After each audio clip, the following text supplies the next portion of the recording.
제가 보통 이제 부교육자부터 이제 그 담임 목회를 이제 주로 하잖아요. 이게 교회가 규모가 있는 교회들은 보면 부교육자들이 이제 많이 있어요. 그래서 보통 성도님들이 많이 있다 보니까 교구를 나누죠. 1교구, 뭐 2교구, 또 3교구. 뭐 많은 교구는 몇십 개의 교구가 이제 진행되어지기도 하고요. 그래서 이제 많은 이제 부교육자들이 이제 보통 우리가 부목사님들이라고 하죠.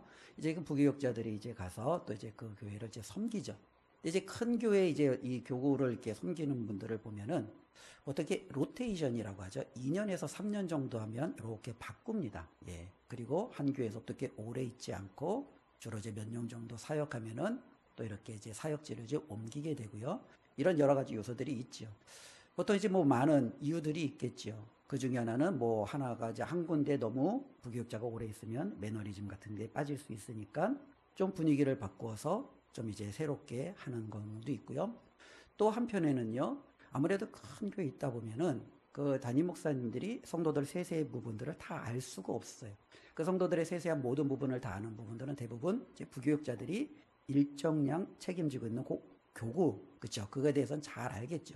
그러다 보니 시간이 지나고 오래되다 보면 그 부교육자와 또 교구가 굉장히 가까워지고 친밀해지다 보면 나중에 좀 교회적으로 이제 보면 이제 문제가 될 수 있다라는 거죠. 가령 예를 들어서 부교육자가 이제는 교회를 떠날 때 개척을 하게 되면 자신이 섬겼던 이 교구가 쑥 빠져나갈 수 있는 그러한 어려움들도 있을 수 있고요. 이런 여러저런 이유 때문에 여러 가지 로테이션을 하는 부분들이 있습니다. 저 같은 경우도 이제 그 이전에 있던 교회에서 부교육자로 있었는데요. 그때 이제 그 부교육자로 저를 이제 불러주셨던 그 담임 목사님은 저에게 이렇게 맡기면서 실질적으로 교구의 로테이션이라는 게 없어요. 한 번 맡으면 나갈 때까지 그냥 그 교구를 하는 거예요. 제가 이제 같이 저랑 그 부교육자로 들어왔던 한 목사님은 무려 그 교회에 들어가서 한 교구에서 한 19년, 근 20년을 그냥 한 교구만 한 거예요. 이제 그 목사님 같은 경우는 이제 그런 부분이죠. 간혹 가다가 저는 이제 그 목사님들한테 제가 좀 할 말을 그냥 막 하거든요. 예. 그 궁금하면은 그게 뭐 이제 가슴 속에 있는 게 아니라 막 물어봐요. 예. 목사님 괜찮으세요? 만약에 저희가 땀만 막으면 어떻게 하시려고 그래요? 하고 막 물어보면 그 목사님도 웃으면서 얘기해요. 데려가려면 다 데려가. 그렇게 하는 거예요. 예. 괜찮다라는 거예요. 그러면서 목사님 왜 그렇게 목사님을 이렇게 좀 마음 편하게 목회를 하세요? 라고 질문했더니 그런 질문을 하는 거예요. 나도 하나님 앞에 받은 목회고 여러분들도 하나님 앞에 받은 목회 아니냐. 어차피 나도 하나님 앞에 가서 결산할 거고 여러분들도 하나님 앞에 가서 결산할 터인데 그 부분에 대해서 이러쿵저러쿵 하면 우리가 어떻게 목회하겠느냐. 이렇게 반응을 하는 거예요. 자, 그 목사님 밑에서 사역하는 부교육자들이 딴 마음을 먹을까요? 안 먹을까요? 예, 먹어도, 예, 실제로 먼저 양해를 구하고, 때로는 정말 목사님과 대화하면서 이런 목회들을 해나가지 않겠습니까? 어쩌면 받은 것이 많을 때, 이 받은 것을 알고 있는 사람은요, 함부로 대하지 않아요. 그치요? 도리어 내가 받지 않았다라고 생각하고, 아니면 그것이 당연히 내 거라고 생각하는 사람들이 의외의 정말로 일들을 행하는 것을 볼 수 있죠. 그런데 오늘 로마서 12장은 바로 저와 여러분들이 하나님 앞에 어떻게 살아가야 되느냐라는 부분들에 있어서 큰 핵심을 먼저 짚어주고 있습니다. 특별히 하나님 앞에 저와 여러분들은 어마어마한 은혜를 받은 자들이에요. 우리가 하나님 앞에 그 어떤 것도 받지 않았음에도 하나님이 저와 여러분들에게 예수 그리스도를 내어주심으로 우리를 더 이상 죄인이다라고 하나님께서 판단하지 아니하시고 의롭다 하시며 성령 안에서 놀라운 천국의 소망을 가지고 살아갈 수 있는 이 축복을 주셨어요. 그래서 이제는 하나님께서 우리에게 요청하는 거죠. 그러니 이제는 너희가 하나님 앞에 너희의 삶을 온전한 산 제사로 드리라 라고 하나님께서 말씀하셨습니다. 그런데 우리가 하나님 앞에 이렇게 감사에 또 하나님의 은혜에 우리가 정말로 찬송과 영광으로 나아갈 뿐만 아니라 이제는 우리가 그 마음을 가지고 이제는 우리의 삶 속에서 어떻게 살아가야 되느냐라는 부분이 오늘 말씀 3절부터 마지막 절까지 이어지는 거예요. 그런데 이 로마서 12장과 때로는 그 이후의 삶을 쭉 보면 성경 말씀의 핵심은요, 결코 이렇게 어렵지가 않아요. 근데 이제 이 어렵지 않은 이 말씀을 우리가 잘 이해하지 못하니까 계속적으로 어떻게 하는 것이 이 말씀대로 살아가는 거야 라고 하나님이 계속적으로 그 상황과 여러 가지 환경을 통해서 우리에게 보여주시는 거죠. 자, 하나님께서 저와 여러분들에게 요구하시는 삶은 딱 한마디로 사랑입니다. 그렇죠? 우리는 하나님 앞에 율법의 완성인 사랑의 삶을 살아가면 되는 거예요. 하나님을 사랑하고 이웃을 사랑하는 것, 이것이 너무나도 당연히 하나님께서 우리에게 주신 너무나도 확실한 정말로 핵심 메시지죠. 하나님을 사랑하는 것이 지난주에 살펴보았던 1, 2절이죠. 이 세상을 본받지 아니하고 오직 하나님 앞에 우리의 삶을 산 제사로, 산 예배로 하나님 앞에 드리는 것, 이게 바로 하나님을 사랑하는 거예요. 두 번째로는요, 이웃을 사랑하는 거예요. 그래서 이웃을 사랑하려면은 어떻게 사랑해야 되는 것인지 바로 이제 9절부터 보면은요, 사랑의 삶이 무엇이다라는 것을 구체적으로 보여주고 있어요. 그런데 그 중간에 3절부터 오늘 8절까지의 말씀은 이와 같은 통로로 보시면 돼요. 하나님의 은혜를 입은 우리가 하나님을 향한 자세, 그리고 이웃을 향한 자세는 어떠한 자세여야 되느냐라는 부분이에요. 하나님께 우리가 은혜를 받았으면 하나님 앞에 우리는 어떻게 해요? 겸손하는 거죠. 이 하나님의 은혜를 받은 우리는 이웃을 향하여 어떠한 자세를 가져야 돼요? 겸손의 자세를 가져야 되는 거예요. 이게 바로 그 통로라는 거예요. 하나님 앞에 은혜를 받은 사람은 겸손히 하나님을 섬기고 겸손히 이웃을 섬기는 것. 이것이 바로 오늘 말씀이 하나님께서 저와 여러분들에게 주시는 놀라운 메시지다라는 것을 기억하시면서 이 말씀을 나누기를 바랍니다. 특별히 하나님의 은혜를 아는 사람은요, 한마디로 겸손한 사람이에요. 오늘 3절 말씀을 보면은요, 내게 주신 은혜로 말미암아 너희 각 사람에게 말하노니 마땅히 생각할 그 이상의 생각을 품지 말고. 예, 우리가 당연히 마땅히 생각할 그 이상의 것을 품지 않는 이 겸손함이 하나님의 은혜를 받은 사람들에게 당연히 있다라는 거예요. 바울은 말하는 거죠. 먼저 자기 자신을 살피라는 거예요. 내가 어떠한 자냐라는 거죠. 하나님의 은혜를 받은 자예요. 결코 하나님의 은혜를 받을 만한 조건이 없음에도 불구하고 하나님께서 저와 여러분들에게 이 자리에 서게 해 주셨다라는 거죠. 그래서 실질적으로 바울은 3절에 계속적으로 말하잖아요. 내게 주신 은혜로. 그치요. 바울이 바울됨은, 그리고 저와 여러분들이 이렇게 교인됨은, 성도됨은, 그리스도인됨은, 우리가 하나님 앞에 이렇게 설 수 있게 됨은 한마디로 뭐예요? 하나님이 우리에게 주신 은혜로 말미암아요. 은혜로 말미암지 아니하고는 저와 여러분들은요, 결코 우리가 지금 누리고 있는 이 놀라운 영적인 은혜를, 하나님이 주시는 영원한 이 축복을 우리는 받을 수 없다라는 거죠. 그래서 하나님의 은혜를 아는 사람은요, 자기 자신을 낮게 보지도 않아요. 그렇다고 자기 자신을 과대평가하며 우월하게 보지도 않습니다. 그들은요, 겸손하게 반응하는 거예요. 나는 하나님의 은혜로 이렇게 존재합니다. 하나님의 은혜로 내가 지금 이 자리에 서 있습니다. 라는 것이 자기 자신에 대한 인식이에요. 자기 자신에 대한 겸손의 인식이 자신을 비참하게 만들까요? 결코 그렇지 않아요. 세례 요한이 이 땅에 와서 주님을 먼저 선포하는 귀한 사명을 감당했죠. 그의 선포로 말미암아 많은 이들이 예수 그리스도에게로 정말로 옮겨가게 됩니다. 그때 그의 제자들이 화가 났지요. 스승님을 따랐던 많은 사람들이 예수 그리스도에게로 떠나갑니다. 라고 불평 어린 그와 같은 보고를 합니다. 그때 세례 요한이 뭐라고 그들에게 말합니까?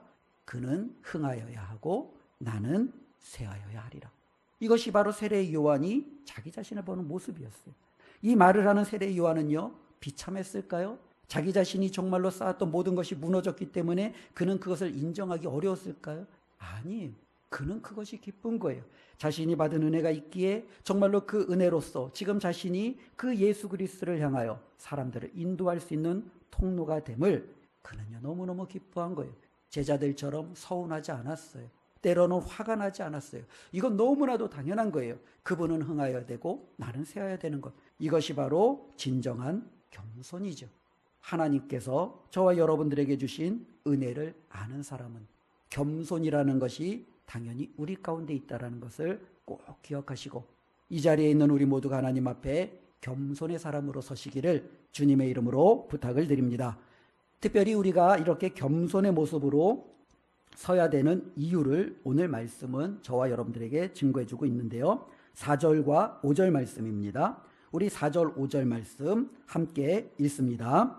우리가 한 몸에 많은 지체를 가졌으나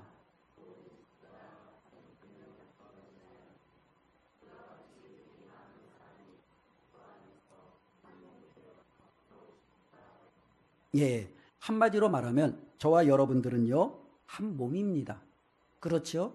근데 이 한 몸으로 이루어진 저와 여러분들의 머리는요, 하나밖에 없어요. 누구시죠? 예수 그리스도예요. 예수 그리스도만이 우리의 머리 되세요. 그분만이 우리의 주인이 되시는 거예요. 그 외 모든 저와 여러분들은요, 각 그 몸을 이루는 지체입니다. 지체에 높낮이가 있나요? 손이 발보다 더 높나요? 귀가 코보다 더 뛰어난가요? 눈이 입보다 훨씬 더 존귀한 존재인가요?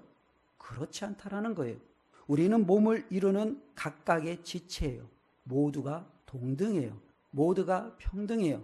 주 안에서 우리는요, 전혀 어쩌면은 신분의 차이, 때로는 세상의 지위 차이, 여러 가지 모든 것들의 차이를 다 극복하고 난다는 거죠. 저와 여러분들은요, 주 안에서 우리는요, 한 몸이에요. 단지 차이가 있다면요, 무슨 차이가 있겠어요? 역할의 차이죠. 입은 음식을 먹고 말을 하고, 코는 숨을 쉬고 냄새를 맡고, 눈은 바라보고, 그렇죠? 손은요, 무언가 들기도 하고. 우리는 역할의 차이지, 이것이 저와 여러분들에게 있어서 뭔가 신분을, 때로는 우리의 높낮이를 나타내는 그와 같은 차이는 결코 아니라는 거예요. 각각 독립은 되어 있습니다. 독립은 되어 있기 때문에 저와 여러분들은 그러면 구별되냐? 구별되지도 않아요. 우리는 각각이 독립되어 있음에도 불구하고 서로 의존해요.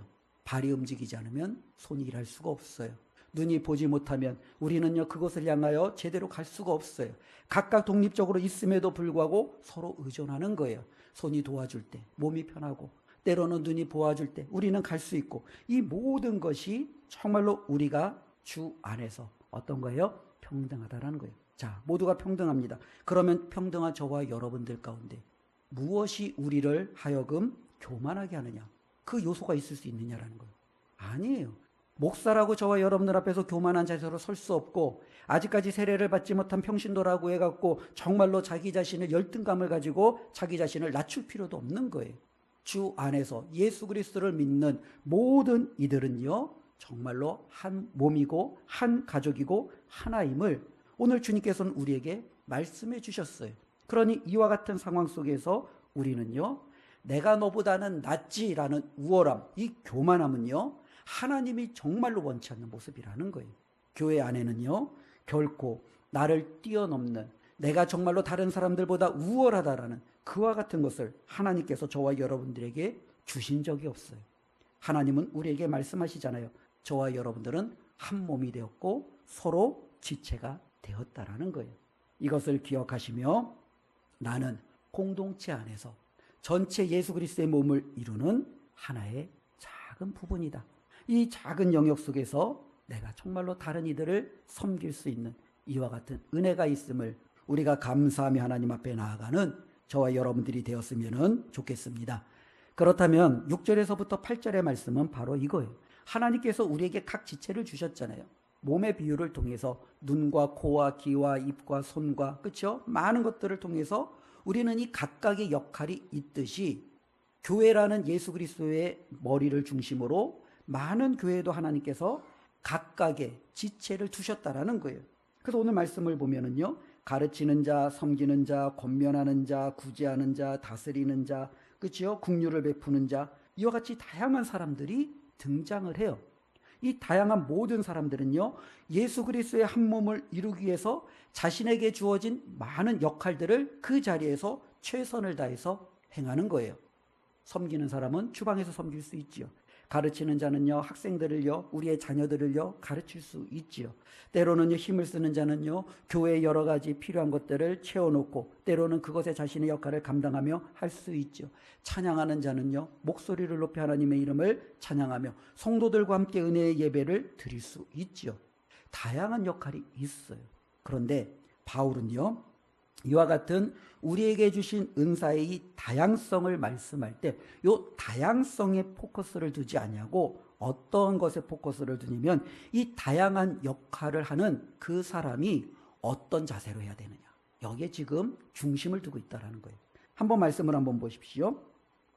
6절 마지막 부분부터 보면 예언이면 믿음의 분수대로, 섬기는 일이면 섬기는 일로, 가르치는 자면 가르치는 일로, 위로하는 자면 위로하는 일로, 구제하는 자는 성실함으로, 다스리는 자는 부지런함으로, 긍휼을 베푸는 자는 즐거움으로 할 것이니라.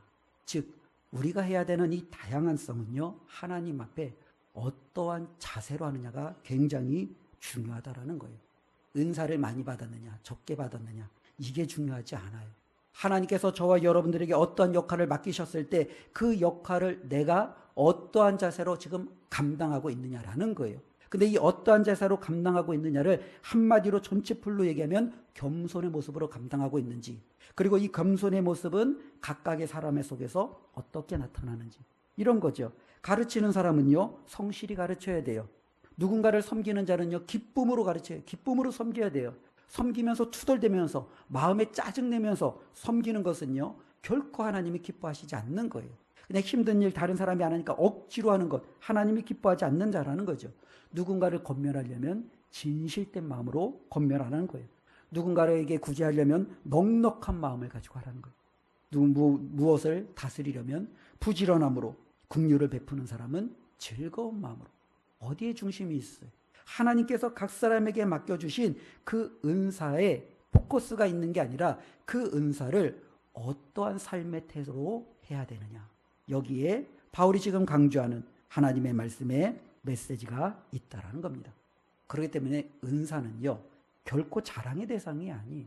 은사는요, 저와 여러분들이 하나님의 사랑을 받은 이 사랑을 어떻게 표현할까라고 하나님께서 정말로 저와 여러분들에게 주신 하나의 도구요, 통로라는 것을 우리가 기억했으면 좋겠습니다. 그래서 오늘 말씀을 통해서 우리가 하나님 앞에 이렇게 나아갔으면 좋겠어요.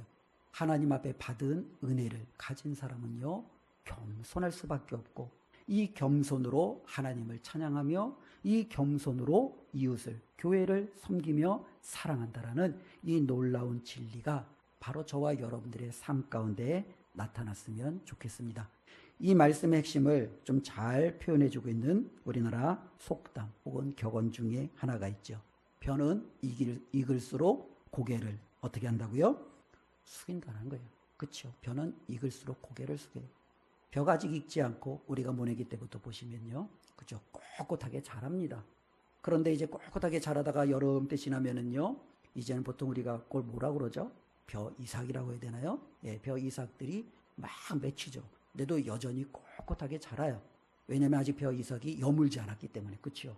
근데 이제 여름이 지나고 이제 점점 가을이 올수록 이 열매가, 이삭이 여물어요. 그러면 어떻게 해요? 점점 고개를 숙여요. 이게 벼는 익을수록 고개를 숙인다라는 거예요.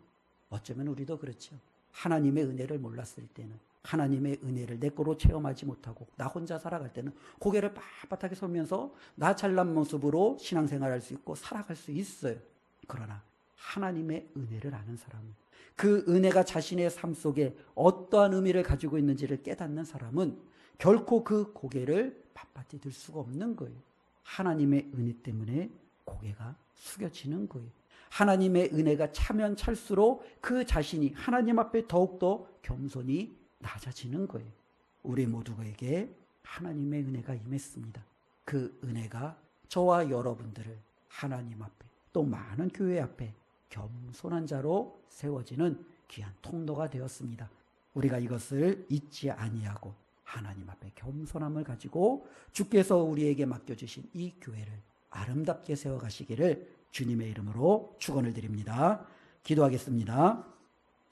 하나님 감사합니다. 이 시간도 주님께서 우리에게 주신 말씀을 함께 나누었습니다. 하나님께서 우리를 택하여 주심으로 우리가 하나님의 자녀가 되었고 하나님을 사랑하며 이웃을 사랑하는 자가 되었습니다. 그럼에도 하나님, 여전히 우리 안에 있는 교만함과 자만함으로 하나님을 제대로 사랑하지 못하고 이웃을 향한 사랑이 어긋난 사랑으로 비춰질 때가 얼마나 많은지요. 하나님, 우리에게 주신 그 은혜로 말미암아 우리 한 사람 한 사람이 겸손케 되게 하여 주시옵소서. 나의 나 된 것은 오직 주의 은혜라라고 고백했던 바울의 그 고백이 우리의 고백이 되게 하여 주시고, 내게 주신 은혜로 말미암아 우리도 오늘 함께 겸손함으로 주님을 위하여 힘껏 살아가고자 결단하는 삶의 믿음을 허락하여 주시옵소서. 예수님의 이름으로 기도드리옵나이다. 아멘.